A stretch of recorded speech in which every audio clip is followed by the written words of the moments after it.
Bryce from Eden Condensed Small Space Garden Design, and this is Garden Space.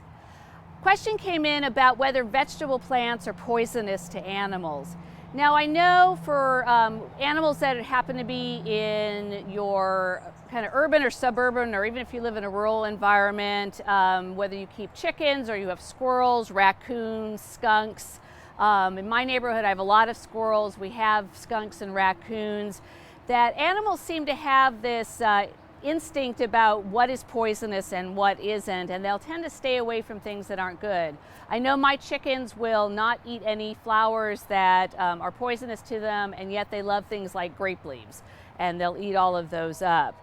As far as your pets, I would, as always, be really careful about making sure that they don't eat plants that you're not sure of.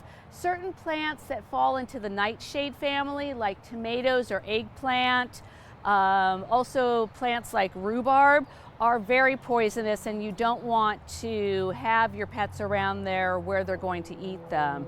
Other plants, like I've got mint here, that's certainly fine if you want to give a little bit of mint to your dog, or if you're growing cat grass.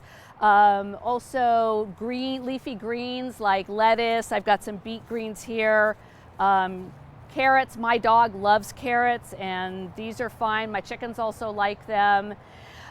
Strawberries, I wouldn't, put them around the leaves. They're probably not great, but the fruit itself is fine for them.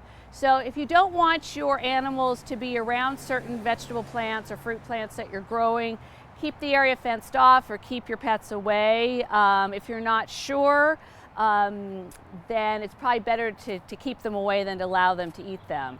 If you have any other questions about vegetable plants and if they're poisonous to animals, please contact me at www.edencondensed.com. Thanks a lot.